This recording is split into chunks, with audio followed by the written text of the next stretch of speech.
ആകാശവാണി മൻ കി ബാത്ത് അഥവാ മനസ്സ് പറയുന്നത് എന്ന പരിപാടിയിൽ പ്രധാനമന്ത്രി ശ്രീ നരേന്ദ്രമോദി രാജ്യത്തെ ജനങ്ങളോട് സംസാരിച്ചതിന്റെ മലയാള പരിഭാഷ ഇപ്പോൾ കേൾക്കാം. എൻ്റെ പ്രിയപ്പെട്ട നാട്ടുകാരെ, നമസ്കാരം. ഇന്ന് രാജ്യം മുഴുവൻ ഭീകരതയ്ക്കെതിരെ ഒന്നിച്ചിരിക്കുന്നു, രോഷം നിറഞ്ഞിരിക്കുന്നു, പ്രതിജ്ഞാബദ്ധവുമായിരിക്കുന്നു. ഇന്ന് ഓരോ ഭാരതീയനും ഭീകരത അവസാനിപ്പിക്കാൻ ദൃഢനിശ്ചയം ചെയ്തിരിക്കുന്നു. സുഹൃത്തുക്കളെ, ഓപ്പറേഷൻ സിന്ദൂർ വേളയിൽ നമ്മുടെ സൈന്യത്തിൻ്റെ പ്രകടനം ഓരോ ഭാരതീയനും അഭിമാനകരമാണ്. അതിർത്തി കടന്ന് നമ്മുടെ സൈന്യം തീവ്രവാദ കേന്ദ്രങ്ങൾ കൃത്യമായി തകർത്തു. അത്ഭുതകരം.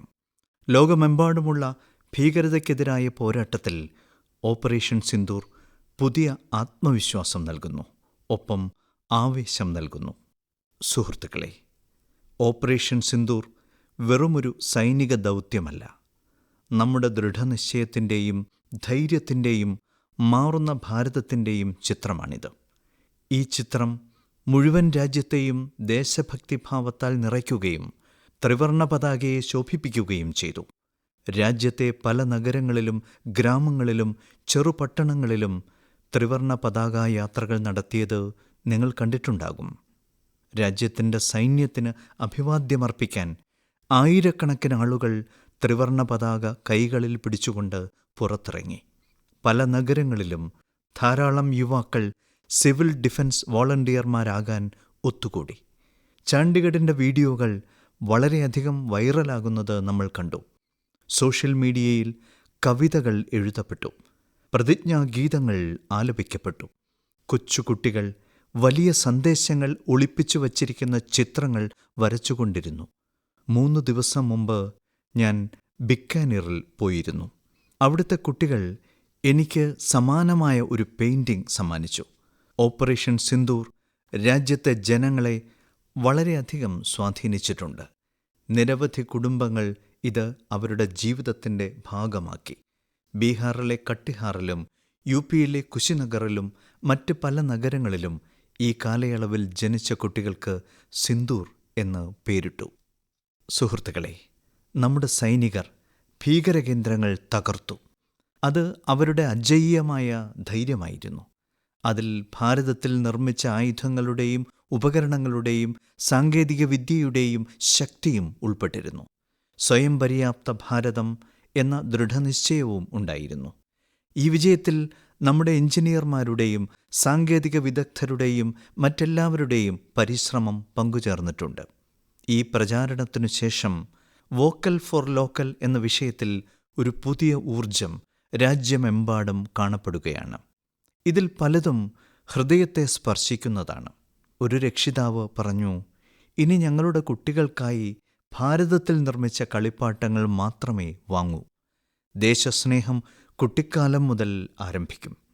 ചില കുടുംബങ്ങൾ പ്രതിജ്ഞയെടുത്തിട്ടുള്ളത് നമ്മുടെ അടുത്ത അവധിക്കാലം രാജ്യത്തെ ഏതെങ്കിലും മനോഹരമായ സ്ഥലത്ത് ചെലവഴിക്കും എന്നാണ്. നിരവധി യുവാക്കൾ വെഡ് ഇൻ ഇന്ത്യ എന്ന തീരുമാനമെടുത്ത് ഭാരതത്തിൽ നിന്നു തന്നെ വിവാഹം കഴിക്കും. ഇനി എന്ത് സമ്മാനം നൽകിയാലും അത് ഏതെങ്കിലും ഭാരതീയ കരകൗശല വിദഗ്ധരുടെ കൈകളാൽ നിർമ്മിക്കപ്പെട്ടതായിരിക്കും എന്നും ചിലർ പറയുന്നു. സുഹൃത്തുക്കളെ, ഇതാണ് ഭാരതത്തിൻ്റെ യഥാർത്ഥ ശക്തി.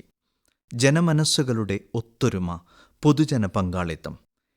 ഈ അവസരത്തിൽ നമുക്ക് ഒരു പ്രതിജ്ഞയെടുക്കാം. നമ്മുടെ ജീവിതത്തിൽ സാധ്യമാകുന്നിടത്തെല്ലാം രാജ്യത്ത് നിർമ്മിച്ച സാധനങ്ങൾക്ക് മുൻഗണന നൽകുമെന്ന്. ഞാൻ എല്ലാവരോടും അഭ്യർത്ഥിക്കുന്നു, ഇത് വെറും സാമ്പത്തിക സ്വാശ്രയത്വത്തിൻ്റെ കാര്യമല്ല, രാഷ്ട്രനിർമ്മാണത്തിലെ പങ്കാളിത്തത്തിൻ്റെ ഒരു വികാരമാണ്. നമ്മുടെ ചുവടുവയ്പ് ഭാരതത്തിൻ്റെ പുരോഗതിക്ക് വലിയ സംഭാവനയായി മാറും. സുഹൃത്തുക്കളെ, എവിടെയെങ്കിലും ബസ്സിൽ യാത്ര ചെയ്യുന്നത് വളരെ സാധാരണമായ കാര്യമാണ്. പക്ഷേ ആദ്യമായി ഒരു ബസ് വന്ന ഒരു ഗ്രാമത്തെക്കുറിച്ച് ഞാൻ നിങ്ങളോട് പറയാൻ ആഗ്രഹിക്കുന്നു. അവിടുത്തെ ജനങ്ങൾ വർഷങ്ങളായി ഈ ദിവസത്തിനായി കാത്തിരിക്കുകയായിരുന്നു. ബസ് ആദ്യമായി ഗ്രാമത്തിൽ എത്തിയപ്പോൾ ആളുകൾ താളമേളങ്ങളോടെയാണ് അതിനെ സ്വീകരിച്ചത്. ബസ് കണ്ടപ്പോൾ ആളുകൾ സന്തോഷിച്ചു. ഗ്രാമത്തിൽ നല്ലൊരു റോഡുണ്ടായിരുന്നു. ആളുകൾക്ക് അത് ആവശ്യമായിരുന്നു. പക്ഷെ മുമ്പ് ഇവിടെ ഒരു ബസ്സും ഓടിയിരുന്നില്ല. കാരണം ഈ ഗ്രാമം മാവോയിസ്റ്റ് ആക്രമണങ്ങളുടെ പിടിയിലായിരുന്നു. മഹാരാഷ്ട്രയിലെ ഗഡ്ചിരോളി ജില്ലയിലാണ് ഈ സ്ഥലം. ഈ ഗ്രാമത്തിൻ്റെ പേര് കാട്ടേഛരി എന്നാണ്. കാട്ടേഛരിയിലെ ഈ മാറ്റം ചുറ്റുമുള്ള പ്രദേശം മുഴുവൻ അനുഭവപ്പെടുന്നു. ഇപ്പോൾ അവിടുത്തെ സ്ഥിതി വേഗത്തിൽ സാധാരണ നിലയിലേക്ക് വരികയാണ്. മാവോയിസത്തിനെതിരായ കൂട്ടായ പോരാട്ടത്തിൻ്റെ ഫലമായി ഇപ്പോൾ അത്തരം പ്രദേശങ്ങളിലും അടിസ്ഥാന സൗകര്യങ്ങൾ എത്തിത്തുടങ്ങിയിട്ടുണ്ട്. ബസ് വരുന്നതോടെ തങ്ങളുടെ ജീവിതം വളരെ സുഗമമാകുമെന്ന് ഗ്രാമവാസികൾ പറയുന്നു. സുഹൃത്തുക്കളെ, ഛത്തീസ്ഗഡിൽ നടന്ന ബസ്തർ ഒളിമ്പിക്സിനെക്കുറിച്ചും മാവോയിസ്റ്റ് ബാധിത പ്രദേശങ്ങളിലെ സയൻസ് ലാബിനെക്കുറിച്ചും മൻ കി ബാത്തിൽ നമ്മൾ ഇതിനകം ചർച്ച ചെയ്തു കഴിഞ്ഞു. ഇവിടുത്തെ കുട്ടികൾക്ക് ശാസ്ത്രത്തോട് അഭിനിവേശമുണ്ട്. അവർ കായികരംഗത്തും അത്ഭുതങ്ങൾ പ്രവർത്തിക്കുന്നു. ഈ പ്രദേശങ്ങളിൽ താമസിക്കുന്ന ആളുകൾ എത്രത്തോളം ധൈര്യശാലികളാണെന്ന് ഇത്തരം ശ്രമങ്ങൾ കാണിക്കുന്നു. എല്ലാ വെല്ലുവിളികൾക്കിടയിലും ജീവിതം മെച്ചപ്പെടുത്താനുള്ള പാതയാണ് ഈ ആളുകൾ തിരഞ്ഞെടുത്തിരിക്കുന്നത്. 10-12 പരീക്ഷകളിൽ ദന്തേവാഡ ജില്ലയുടെ വിജയം മികച്ചതാണെന്ന് അറിഞ്ഞതിൽ എനിക്ക് വളരെ സന്തോഷമുണ്ട്. 10ാം ക്ലാസ് ഫലങ്ങളിൽ ഏകദേശം 95% വിജയത്തോടെ ഈ ജില്ല 1ാം സ്ഥാനത്തെത്തി. 12ാം ക്ലാസ് പരീക്ഷയിൽ ഈ ജില്ല ഛത്തീസ്ഗഡിൽ 6ാം സ്ഥാനം നേടി. ചിന്തിക്കൂ, ഒരു കാലത്ത് മാവോയിസം അതിൻ്റെ ഉച്ചസ്ഥായിയിലായിരുന്ന ദന്തേവാഡയിൽ ഇന്ന് വിദ്യാഭ്യാസത്തിൻ്റെ പതാക ഉയർന്നു പറക്കുന്നു. അത്തരം മാറ്റങ്ങൾ നമ്മളെയെല്ലാം അഭിമാനപുളകിതരാക്കുന്നു. എൻ്റെ പ്രിയപ്പെട്ട നാട്ടുകാരെ, ഇപ്പോൾ സിംഹങ്ങളുമായി ബന്ധപ്പെട്ട ഒരു സന്തോഷവാർത്ത ഞാൻ നിങ്ങളോട് പറയാൻ ആഗ്രഹിക്കുന്നു. കഴിഞ്ഞ 5 വർഷത്തിനുള്ളിൽ മാത്രം ഗുജറാത്തിലെ ഗിറിലെ സിംഹങ്ങളുടെ എണ്ണം 674 നിന്ന് 891 വർദ്ധിച്ചു. 674 നിന്ന് 891. സിംഹ സെൻസസിന് ശേഷം വെളിപ്പെടുത്തിയ ഈ സിംഹങ്ങളുടെ എണ്ണം വളരെ സന്തോഷകരമാണ്. സുഹൃത്തുക്കളെ, നിങ്ങളിൽ പലർക്കും ഈ മൃഗസെൻസസ് എങ്ങനെയാണ് നടക്കുന്നതെന്ന് അറിയാൻ താൽപ്പര്യമുണ്ടാകും. ഈ പ്രക്രിയ വളരെ വെല്ലുവിളി നിറഞ്ഞതാണ്. സിംഹ സെൻസസ് 11 ജില്ലകളിലായി 35,000 ചതുരശ്ര കിലോമീറ്റർ വിസ്തൃതിയിൽ നടത്തിയെന്ന് അറിയുമ്പോൾ നിങ്ങൾ അത്ഭുതപ്പെടും. സെൻസസിനായി ടീമുകൾ ഈ പ്രദേശങ്ങൾ റൗണ്ട് ദ ക്ലോക്ക്, അതായത് 24 മണിക്കൂറും നിരീക്ഷിച്ചു. ഈ ക്യാമ്പയിനിൽ ഉടനീളം വെരിഫിക്കേഷനും ക്രോസ് വെരിഫിക്കേഷനും നടത്തി. ഇതോടെ സിംഹങ്ങളെ എണ്ണുന്ന ജോലി വളരെ കൃത്യതയോടെ പൂർത്തീകരിക്കാൻ കഴിഞ്ഞു. സുഹൃത്തുക്കളെ, ഏഷ്യാറ്റിക് സിംഹങ്ങളുടെ എണ്ണത്തിലുള്ള വർധനവ് കാണിക്കുന്നത് സമൂഹത്തിൽ ഉടമസ്ഥാവകാശബോധം ശക്തമാകുമ്പോൾ എത്ര അത്ഭുതകരമായ ഫലങ്ങൾ കൈവരിക്കാനാകുമെന്നാണ്. ഏതാനും പതിറ്റാണ്ടുകൾക്ക് മുമ്പ് ഗിറിലെ സ്ഥിതി വളരെ വെല്ലുവിളി നിറഞ്ഞതായിരുന്നു. പക്ഷേ അവിടുത്തെ ജനങ്ങൾ ഒത്തുചേർന്ന് മാറ്റം കൊണ്ടുവരാൻ മുൻകൈയെടുത്തു. ഏറ്റവും പുതിയ സാങ്കേതിക വിദ്യയ്ക്കൊപ്പം ആഗോളതലത്തിലെ മികച്ച രീതികളും അവിടെ സ്വീകരിച്ചു. ഈ സമയത്ത് വനം ഓഫീസർ തസ്തികയിലേക്ക് വൻതോതിൽ സ്ത്രീകളെ വിന്യസിച്ച ആദ്യത്തെ സംസ്ഥാനമായി ഗുജറാത്ത് മാറി. ഇന്ന് നാം കാണുന്ന ഈ മാറ്റങ്ങൾക്ക് ഇവയെല്ലാം കാരണമായിട്ടുണ്ട്. വന്യജീവി സംരക്ഷണത്തിനായി നമ്മൾ എപ്പോഴും ഇതുപോലെ ബോധവാന്മാരായിരിക്കണം, ജാഗ്രത പാലിക്കണം. എൻ്റെ പ്രിയപ്പെട്ട നാട്ടുകാരെ, 2-3 ദിവസങ്ങൾക്ക് മുമ്പ് ഞാൻ ആദ്യത്തെ റൈസിംഗ് നോർത്ത് ഈസ്റ്റ് ഉച്ചകോടിയിൽ പങ്കെടുത്തു. അതിനു മുമ്പ് വടക്കുകിഴക്കൻ മേഖലയുടെ ശക്തിക്കായി സമർപ്പിച്ച അഷ്ടലക്ഷ്മി മഹോത്സവം ഞങ്ങൾ ആഘോഷിച്ചു. വടക്കുകിഴക്കൻ മേഖലയുടെ കാര്യം തന്നെ കുറച്ച് വ്യത്യസ്തമാണ്. അതിൻ്റെ സാധ്യത, കഴിവ് ശരിക്കും അത്ഭുതകരമാണ്. ക്രാഫ്റ്റഡ് ഫൈബേഴ്സിനെക്കുറിച്ചുള്ള രസകരമായ ഒരു കഥ ഞാൻ മനസ്സിലാക്കി.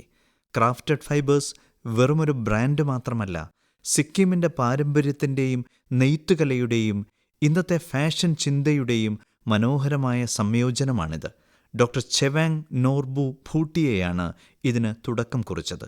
അദ്ദേഹം തൊഴിൽപരമായി ഒരു വെറ്ററിനറി ഡോക്ടറാണ്. കൂടാതെ സിക്കിമിൻ്റെ സംസ്കാരത്തിൻ്റെ യഥാർത്ഥ ബ്രാൻഡ് അംബാസഡറുമാണ്. നെയ്ത്തിന് ഒരു പുതിയ മാനം നൽകേണ്ടതല്ലേ എന്ന് അദ്ദേഹം ചിന്തിച്ചു. ഈ ചിന്തയിൽ നിന്നാണ് ക്രാഫ്റ്റഡ് ഫൈബേഴ്സ് പിറന്നത്. പരമ്പരാഗത നെയ്ത്ത് ആധുനിക ഫാഷനുമായി സംയോജിപ്പിച്ച് അവർ അതിനെ ഒരു സാമൂഹിക സംരംഭമാക്കി മാറ്റി.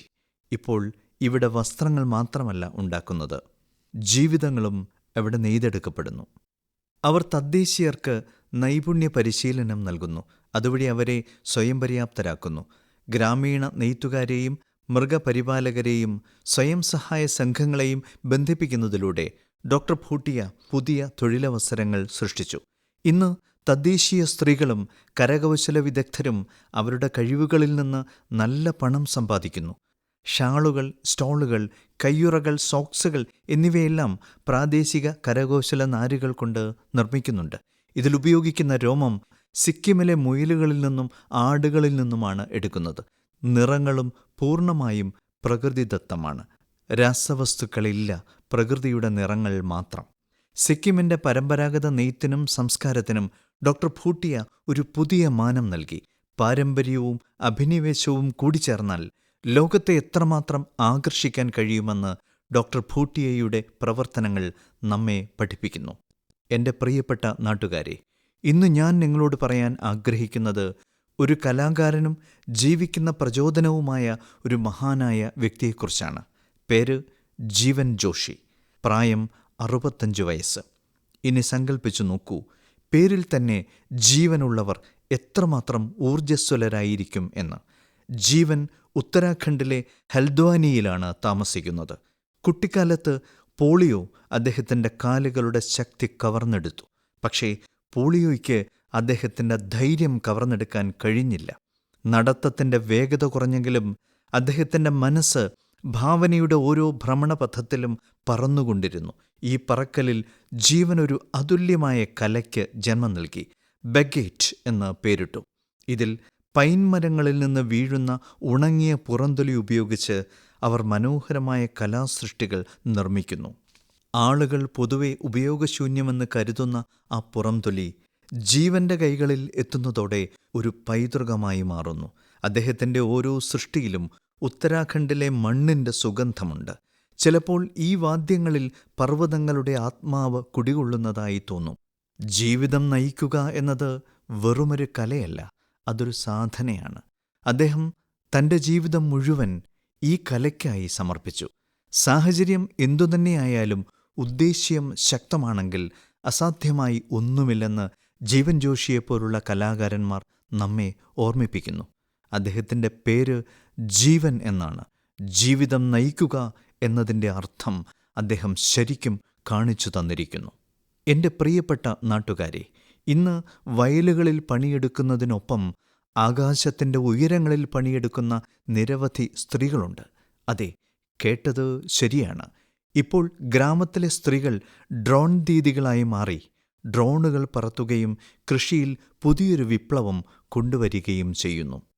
സുഹൃത്തുക്കളെ, തെലങ്കാനയിലെ സംഗാറെഡ്ഡി ജില്ലയിൽ കുറച്ചുകാലം മുമ്പ് വരെ മറ്റുള്ളവരെ ആശ്രയിക്കേണ്ടി വന്ന സ്ത്രീകൾ ഇന്ന് ഡ്രോണിൻ്റെ സഹായത്തോടെ 50 ഏക്കർ സ്ഥലത്ത് മരുന്നു തളിക്കുന്ന ജോലി പൂർത്തിയാക്കുന്നു. രാവിലെ 3 മണിക്കൂറും വൈകുന്നേരം 2 മണിക്കൂറും. സൂര്യൻ്റെ ചൂടില്ല, വിഷരാസവസ്തുക്കളുടെ അപകട സാധ്യതയുമില്ല. സുഹൃത്തുക്കളെ, ഗ്രാമവാസികളും ഈ മാറ്റത്തെ പൂർണ്ണ ഹൃദയത്തോടെ സ്വീകരിച്ചു. ഇപ്പോൾ ഈ സ്ത്രീകൾ ഡ്രോൺ ഓപ്പറേറ്റർമാർ എന്നല്ല, മറിച്ച് സ്കൈ വാരിയേഴ്സ് എന്നാണ് അറിയപ്പെടുന്നത്. സാങ്കേതികവിദ്യയും ദൃഢനിശ്ചയവും ഒരുമിച്ച് പോകുമ്പോഴാണ് മാറ്റം സംഭവിക്കുന്നതെന്ന് ഈ സ്ത്രീകൾ നമ്മോട് പറയുന്നു. എൻ്റെ പ്രിയപ്പെട്ട ദേശവാസികളെ, അന്താരാഷ്ട്ര യോഗ ദിനത്തിന് ഇനി 1 മാസത്തിൽ താഴെ മാത്രമേ സമയം ശേഷിക്കുന്നുള്ളൂ. നിങ്ങളിപ്പോഴും യോഗയിൽ നിന്ന് അകലെയാണെങ്കിൽ ഇപ്പോൾ തന്നെ യോഗയുമായി ബന്ധപ്പെടണമെന്ന് ഈ അവസരം നമ്മെ ഓർമ്മിപ്പിക്കുന്നു. യോഗ നിങ്ങളുടെ ജീവിത രീതിയെ തന്നെ മാറ്റും. സുഹൃത്തുക്കളെ, 2015 ജൂൺ 21 യോഗ ദിനം ആരംഭിച്ചതു മുതൽ അതിനോടുള്ള അടുപ്പം നിരന്തരം വർദ്ധിച്ചുകൊണ്ടിരിക്കുകയാണ്. ഈ വർഷവും ലോകമെമ്പാടുമുള്ള ജനങ്ങളുടെ യോഗ ദിനത്തോടുള്ള ആവേശവും ഉത്സാഹവും ദൃശ്യമാണ്. വിവിധ സ്ഥാപനങ്ങൾ അവരുടെ തയ്യാറെടുപ്പുകൾ പങ്കിടുന്നു. കഴിഞ്ഞ വർഷങ്ങളിലെ ഫോട്ടോകൾ എന്നെ വളരെയധികം പ്രചോദിപ്പിച്ചിട്ടുണ്ട്. ചില വർഷങ്ങളായി വിവിധ രാജ്യങ്ങളിൽ ആളുകൾ യോഗ ചെയിൻ, യോഗ റിങ്ങുകൾ എന്നിവ നിർമ്മിക്കുന്നത് നമ്മൾ കണ്ടിട്ടുണ്ട്. 4 തലമുറകൾ ഒരുമിച്ച് യോഗ ചെയ്യുന്ന നിരവധി ചിത്രങ്ങളുണ്ട്. പലരും യോഗയ്ക്കായി തങ്ങളുടെ നഗരത്തിലെ പ്രശസ്തമായ സ്ഥലങ്ങൾ തിരഞ്ഞെടുത്തു. ഇത്തവണ യോഗദിനം രസകരമായ രീതിയിൽ ആഘോഷിക്കുന്നതിനെക്കുറിച്ച് നിങ്ങൾക്ക് ചിന്തിക്കാം. സുഹൃത്തുക്കളെ, ആന്ധ്രാപ്രദേശ് സർക്കാർ യോഗ ആന്ധ്ര പ്രചാരണം ആരംഭിച്ചിരിക്കുന്നു. സംസ്ഥാനം മുഴുവൻ യോഗ സംസ്കാരം വികസിപ്പിക്കുക എന്നതാണ് ഇതിൻ്റെ ലക്ഷ്യം. ഈ പ്രചാരണത്തിന് കീഴിൽ യോഗ ചെയ്യുന്ന 10 ലക്ഷം പേർക്കുള്ള ഒരു പൂൾ നിർമ്മിക്കുന്നു. ഈ വർഷം വിശാഖപട്ടണത്ത് നടക്കുന്ന യോഗദിന പരിപാടിയിൽ പങ്കെടുക്കാൻ എനിക്ക് അവസരം ലഭിക്കും. ഇത്തവണയും നമ്മുടെ യുവ സുഹൃത്തുക്കൾ രാജ്യത്തിൻ്റെ പൈതൃകവുമായി ബന്ധപ്പെട്ട പ്രശസ്തമായ സ്ഥലങ്ങളിൽ യോഗ ചെയ്യാൻ പോകുന്നു എന്നറിയുന്നതിൽ എനിക്ക് സന്തോഷമുണ്ട്. നിരവധി യുവാക്കൾ പുതിയ റെക്കോർഡുകൾ സൃഷ്ടിക്കുമെന്നും യോഗ ശൃംഖലയുടെ ഭാഗമാകുമെന്നും പ്രതിജ്ഞയെടുത്തു. നമ്മുടെ കോർപ്പറേറ്റുകളും ഇക്കാര്യത്തിൽ പിന്നിലല്ല. ചില സ്ഥാപനങ്ങൾ ഓഫീസിൽ തന്നെ യോഗ പരിശീലനത്തിനായി പ്രത്യേക സ്ഥലം നിശ്ചയിച്ചിട്ടുണ്ട്. ചില സ്റ്റാർട്ടപ്പുകൾ ഓഫീസ് യോഗ സമയം നിശ്ചയിച്ചിട്ടുണ്ട്. ഗ്രാമങ്ങളിൽ പോയി യോഗ പഠിപ്പിക്കാൻ തയ്യാറെടുക്കുന്നവരുമുണ്ട്. ആരോഗ്യത്തെയും ഫിറ്റ്നസ്സിനെയും കുറിച്ചുള്ള ആളുകളുടെ ഈ അവബോധം എനിക്ക് വളരെയധികം സന്തോഷം നൽകുന്നു. സുഹൃത്തുക്കളെ, യോഗദിനത്തോടൊപ്പം ആയുർവേദ മേഖലയിലും സമാനമായ ഒന്ന് സംഭവിച്ചു. അതിനെക്കുറിച്ച് അറിയുമ്പോൾ നിങ്ങൾക്ക് വളരെ സന്തോഷമുണ്ടാകും. ഇന്നലെ, അതായത് മെയ് 24-ന് ലോകാരോഗ്യ സംഘടനയുടെ ഡയറക്ടർ ജനറലിൻ്റെയും എൻ്റെ സുഹൃത്ത് തുളസിഭായിയുടെയും സാന്നിധ്യത്തിൽ ഒരു ധാരണാപത്രം ഒപ്പുവെച്ചു. ഈ കരാറോടെ ഇൻ്റർനാഷണൽ ക്ലാസിഫിക്കേഷൻ ഓഫ് ഹെൽത്ത് ഇൻ്റർവെൻഷൻസിന് കീഴിൽ ഒരു സമർപ്പിത പരമ്പരാഗത വൈദ്യ മൊഡ്യൂളിൻ്റെ പ്രവർത്തനങ്ങൾ ആരംഭിച്ചു. ലോകമെമ്പാടുമുള്ള കൂടുതൽ ആളുകൾക്ക് ആയുഷ് ശാസ്ത്രീയമായ രീതിയിൽ ലഭ്യമാക്കുന്നതിന് ഈ സംരംഭം സഹായിക്കും. സുഹൃത്തുക്കളെ, നിങ്ങൾ സ്കൂളുകളിൽ ബ്ലാക്ക് ബോർഡ് കണ്ടിട്ടുണ്ടാകും. പക്ഷേ ഇപ്പോൾ ചില സ്കൂളുകളിൽ ഷുഗർ ബോർഡ് സ്ഥാപിച്ചുകൊണ്ടിരിക്കുകയാണ്. ബ്ലാക്ക് ബോർഡല്ല, ഷുഗർ ബോർഡ്. CBSEയുടെ ഈ അസാധാരണമായ സംരംഭത്തിൻ്റെ ലക്ഷ്യം കുട്ടികളെ അവരുടെ പഞ്ചസാര ഉപഭോഗത്തെക്കുറിച്ച് ബോധവാന്മാരാക്കുക എന്നതാണ്. എത്ര അളവെടുക്കണമെന്നും എത്ര പഞ്ചസാര കഴിക്കണമെന്നും അറിയുന്നതിലൂടെ കുട്ടികൾ ആരോഗ്യകരമായ ഓപ്ഷനുകൾ സ്വയം തിരഞ്ഞെടുക്കാൻ തുടങ്ങിയിരിക്കുന്നു. ഇതൊരു അതുല്യമായ ശ്രമമാണ്. അതിൻ്റെ സ്വാധീനം വളരെ പോസിറ്റീവായിരിക്കും. കുട്ടിക്കാലം മുതൽ തന്നെ ആരോഗ്യകരമായ ജീവിതശൈലി ശീലങ്ങൾ വളർത്തിയെടുക്കുന്നതിന് ഇത് വളരെ സഹായകരമാണെന്ന് തെളിയിക്കാനാകും. പല മാതാപിതാക്കളും ഇതിനെ അഭിനന്ദിച്ചിട്ടുണ്ട്. ഞാൻ വിശ്വസിക്കുന്നു, ഓഫീസുകളിലും ക്യാൻറ്റീനുകളിലും സ്ഥാപനങ്ങളിലും ഇത്തരം സംരംഭങ്ങൾ ഏറ്റെടുക്കണമെന്ന്. എല്ലാറ്റിനുമുപരി ആരോഗ്യമുണ്ടെങ്കിൽ എല്ലാമുണ്ടെന്നും ഞാൻ വിശ്വസിക്കുന്നു. സ്ട്രോങ് ഇന്ത്യയുടെ അടിത്തറയാണ് ഫിറ്റ് ഇന്ത്യ. എൻ്റെ പ്രിയപ്പെട്ട നാട്ടുകാരെ, സ്വച്ഛ ഭാരതത്തെക്കുറിച്ച് പറയുമ്പോൾ മൻ കി ബാത്ത് ശ്രോതാക്കൾക്ക് പിന്തിരിയാനാവില്ലല്ലോ. നിങ്ങളെല്ലാവരും നിങ്ങളുടെ സ്വന്തം തലത്തിൽ ഈ പ്രചാരണത്തെ ശക്തിപ്പെടുത്തുന്നുണ്ടെന്ന് എനിക്ക് പൂർണ്ണ വിശ്വാസമുണ്ട്. എന്നാൽ ഇന്ന് ഞാൻ നിങ്ങളോട് ഒരു ഉദാഹരണം പറയാൻ ആഗ്രഹിക്കുന്നു. ശുചിത്വത്തിനായുള്ള ദൃഢനിശ്ചയം ഗിരിസമാനമായ വെല്ലുവിളികളെപ്പോലും പരാജയപ്പെടുത്തി. ഒന്ന് സങ്കല്പിച്ചു നോക്കൂ, ഒരാൾ മഞ്ഞുമൂടിയ മലനിരകളിൽ കയറുകയാണ്. ശ്വസിക്കാൻ പ്രയാസമുള്ള അവിടെ ഓരോ ചുവടുവയ്പിലും ജീവന് ഭീഷണിയുണ്ട്.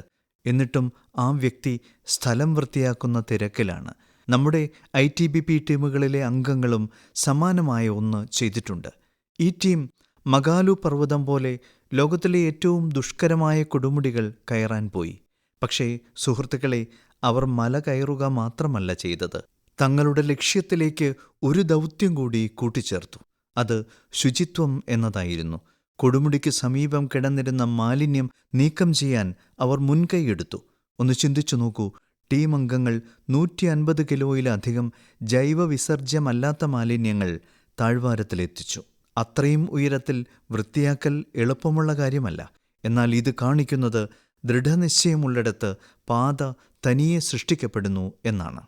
സുഹൃത്തുക്കളെ, ഇതുമായി ബന്ധപ്പെട്ട മറ്റൊരു പ്രധാന വിഷയമുണ്ട്: പേപ്പർ മാലിന്യവും പുനരുപയോഗവും. നമ്മുടെ വീടുകളിലും ഓഫീസുകളിലും ദിവസവും ധാരാളം കടലാസ് മാലിന്യങ്ങൾ പുറന്തള്ളുന്നു. ഒരുപക്ഷേ നമ്മൾ ഇത് സാധാരണമാണെന്ന് കരുതുന്നു. പക്ഷേ രാജ്യത്തെ മാലിന്യത്തിൻ്റെ 1/4 ഭാഗവും കടലാസുമായി ബന്ധപ്പെട്ടതാണെന്ന് അറിയുമ്പോൾ നിങ്ങൾ അത്ഭുതപ്പെടും. ഇന്ന് എല്ലാവരും ഈ ദിശയിൽ ചിന്തിക്കേണ്ടതുണ്ട്. ഭാരതത്തിലെ നിരവധി സ്റ്റാർട്ടപ്പുകൾ ഈ മേഖലയിൽ മികച്ച പ്രവർത്തനം നടത്തിക്കൊണ്ടിരിക്കുന്നുവെന്ന് അറിയുന്നതിൽ എനിക്ക് സന്തോഷമുണ്ട്. വിശാഖപട്ടണം, ഗുരുഗ്രാം തുടങ്ങിയ നഗരങ്ങളിൽ നിരവധി സ്റ്റാർട്ടപ്പുകൾ പേപ്പർ പുനരുപയോഗത്തിന് നൂതനമായ രീതികൾ സ്വീകരിക്കുന്നുണ്ട്. ചിലർ പുനരുപയോഗിച്ച പേപ്പറിൽ നിന്ന് പാക്കേജിംഗ് ബോർഡുകൾ നിർമ്മിക്കുന്നു. ചിലർ ഡിജിറ്റൽ രീതികളിലൂടെ പത്ര പുനരുപയോഗം എളുപ്പമാക്കുന്നു. ജാൽന പോലുള്ള നഗരങ്ങളിലെ ചില സ്റ്റാർട്ടപ്പുകൾ 100% പുനരുപയോഗിച്ച വസ്തുക്കളിൽ നിന്ന് പാക്കേജിംഗ് റോളുകളും പേപ്പർ കോറുകളും നിർമ്മിക്കുന്നു. 1 ടൺ പേപ്പർ പുനരുപയോഗം ചെയ്യുന്നത് 17 മരങ്ങൾ മുറിക്കുന്നത് തടയുകയും ആയിരക്കണക്കിന് ലിറ്റർ വെള്ളം ലാഭിക്കുകയും ചെയ്യുന്നുവെന്ന് അറിയുന്നത് നിങ്ങൾക്ക് പ്രചോദനം നൽകും. ഇനി ഒന്ന് ചിന്തിക്കൂ, ഇത്രയും ദുഷ്കരമായ സാഹചര്യങ്ങളിൽ പർവ്വതാരോഹകർക്ക് മാലിന്യം തിരികെ കൊണ്ടുവരാൻ കഴിയുമ്പോൾ നമ്മുടെ വീട്ടിലോ ഓഫീസിലോ പേപ്പർ വേർതിരിക്കുന്നതിലൂടെ പുനരുപയോഗത്തിന് നമ്മളും തീർച്ചയായും പ്രയത്നിക്കണം. രാജ്യത്തിനു വേണ്ടി എനിക്ക് എന്തെല്ലാം മികച്ച കാര്യങ്ങൾ ചെയ്യാൻ കഴിയുമെന്ന് രാജ്യത്തെ ഓരോ പൗരനും ചിന്തിക്കുമ്പോൾ മാത്രമേ നമുക്ക് ഒരുമിച്ച് വലിയ മാറ്റങ്ങൾ കൊണ്ടുവരാൻ കഴിയൂ. സുഹൃത്തുക്കളെ, ഖേലോ ഇന്ത്യ ഗെയിംസ് കഴിഞ്ഞ കാലത്ത് വലിയ ഹിറ്റായിരുന്നു. ബീഹാറിലെ 5 നഗരങ്ങൾ ഖേലോ ഇന്ത്യയ്ക്ക് ആതിഥേയത്വം വഹിച്ചു. അവിടെ വിവിധ വിഭാഗങ്ങളിലായി മത്സരങ്ങൾ നടന്നു. ഭാരതത്തിൻ്റെ വിവിധ ഭാഗങ്ങളിൽ നിന്ന് അവിടെ എത്തിയ കായിക താരങ്ങളുടെ എണ്ണം 5000-ലധികമായിരുന്നു. ബീഹാറിൻ്റെ കായിക താൽപ്പര്യത്തെയും ബീഹാറിലെ ജനങ്ങൾക്ക് തങ്ങളോടുള്ള സൗഹാർദ്ദത്തെയും ഈ കായിക താരങ്ങൾ വളരെയധികം പ്രശംസിച്ചിട്ടുണ്ട്. സുഹൃത്തുക്കളെ, ബീഹാറിൻ്റെ ഭൂമി വളരെ സവിശേഷമാണ്. ഈ പരിപാടിയിൽ ഇവിടെ നിരവധി സവിശേഷമായ കാര്യങ്ങൾ സംഭവിച്ചു.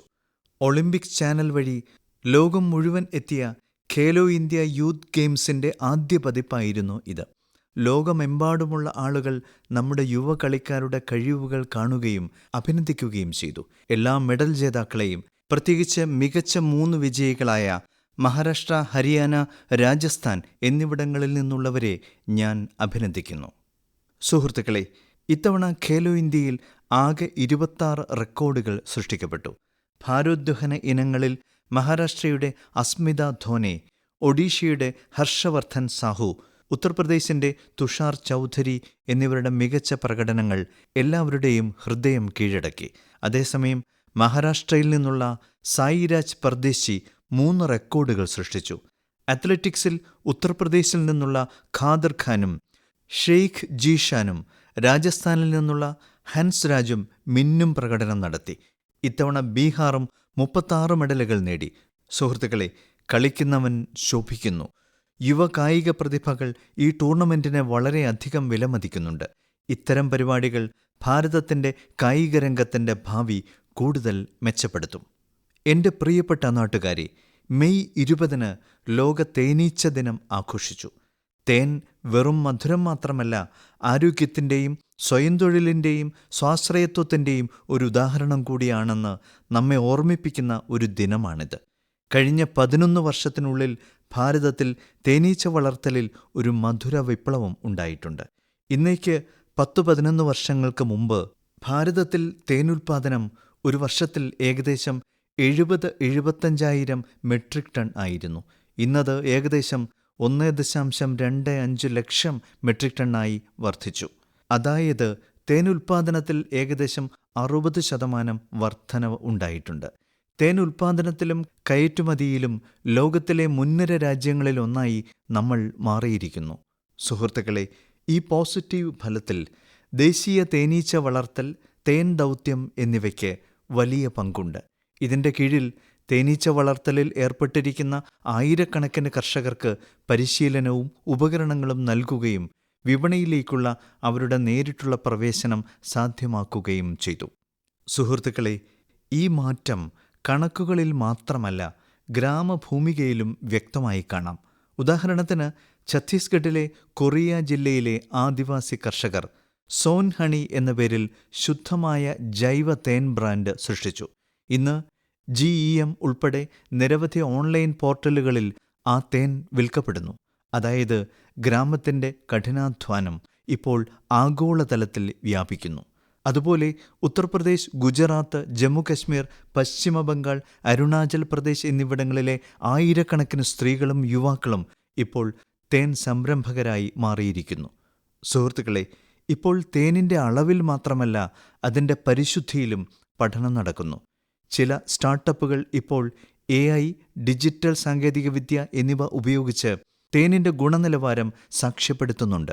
അടുത്ത തവണ തേൻ വാങ്ങുമ്പോൾ ഈ തേൻ സംരംഭകർ നിർമ്മിക്കുന്ന തേൻ പരീക്ഷിച്ചു നോക്കൂ.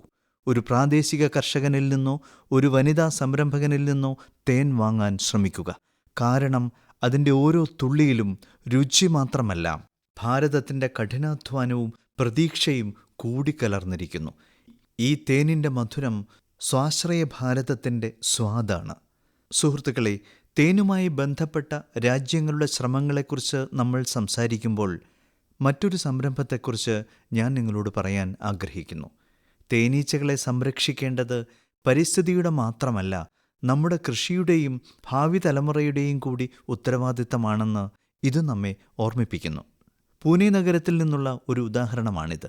സുരക്ഷാ കാരണങ്ങളാലോ ഭയം കൊണ്ടോ ഒരു ഹൗസിംഗ് സൊസൈറ്റിയിൽ നിന്ന് ഒരു തേനീച്ചക്കൂട് നീക്കം ചെയ്തു. പക്ഷേ ഈ സംഭവം ഒരാളെ എന്തോ ചിന്തിക്കാൻ പ്രേരിപ്പിച്ചു. അമിത് എന്ന ചെറുപ്പക്കാരൻ തേനീച്ചകളെ നീക്കം ചെയ്യുന്നതിനു പകരം അവയെ രക്ഷിക്കണമെന്ന് തീരുമാനിച്ചു. അവൻ സ്വയം പഠിച്ചു, തേനീച്ചകളെക്കുറിച്ച് ഗവേഷണം നടത്തി, മറ്റുള്ളവരെയും ഉൾപ്പെടുത്താൻ തുടങ്ങി. ക്രമേണ അദ്ദേഹം ഒരു ടീം രൂപീകരിച്ചു. അതിന് അദ്ദേഹം ബി ഫ്രണ്ട്സ്, അതായത് ബി മിത്ര എന്ന് പേരിട്ടു. ഇപ്പോൾ ഈ തേനീച്ച സുഹൃത്തുക്കൾ തേനീച്ചക്കൂടുകൾ ഒരു സ്ഥലത്തുനിന്ന് മറ്റൊരിടത്തേക്ക് സുരക്ഷിതമായി മാറ്റുന്നു. അങ്ങനെ ആളുകൾക്ക് ഒരു അപകടവും ഉണ്ടാകില്ല. തേനീച്ചകളും ജീവനോടെ നിലനിൽക്കും. അമിത്തിൻ്റെ ഈ ശ്രമത്തിൻ്റെ ഫലവും വളരെ വലുതാണ്. തേനീച്ചകളുടെ കോളനികൾ സംരക്ഷിക്കപ്പെടുന്നു. തേൻ ഉൽപ്പാദനം വർദ്ധിച്ചുകൊണ്ടിരിക്കുകയാണ്. ഏറ്റവും പ്രധാനമായി ആളുകൾക്കിടയിൽ അവബോധവും വർദ്ധിച്ചുകൊണ്ടിരിക്കുകയാണ്. പ്രകൃതിയുമായി ഇണങ്ങി പ്രവർത്തിക്കുമ്പോൾ എല്ലാവർക്കും പ്രയോജനം ലഭിക്കുമെന്ന് ഈ സംരംഭം നമ്മെ പഠിപ്പിക്കുന്നു. എൻ്റെ പ്രിയപ്പെട്ട നാട്ടുകാരെ, മൻ കി ബാത്തിൻ്റെ ഈ അധ്യായത്തിൽ ഇത്രമാത്രം. രാജ്യത്തെ ജനങ്ങളുടെ നേട്ടങ്ങളും സമൂഹത്തിനായുള്ള അവരുടെ ശ്രമങ്ങളും എനിക്ക് അയച്ചു തന്നുകൊണ്ടിരിക്കുക. മൻ കി ബാത്തിൻ്റെ അടുത്ത അധ്യായത്തിൽ നമുക്ക് വീണ്ടും ഒത്തുചേരാം. നമ്മുടെ നാട്ടുകാരുടെ പുതിയ വിഷയങ്ങളും നേട്ടങ്ങളും നമ്മൾ ചർച്ച ചെയ്യും. നിങ്ങളുടെ സന്ദേശങ്ങൾക്കായി ഞാൻ കാത്തിരിക്കുന്നു. എല്ലാവർക്കും വളരെ നന്ദി. നമസ്കാരം. മൻ കി ബാത്ത് അഥവാ മനസ്സ് പറയുന്നത് എന്ന പരിപാടിയിൽ പ്രധാനമന്ത്രി ശ്രീ നരേന്ദ്രമോദി രാജ്യത്തെ ജനങ്ങളോട് സംസാരിച്ചതിൻ്റെ മലയാള പരിഭാഷയാണ് ഇതുവരെ കേട്ടത്.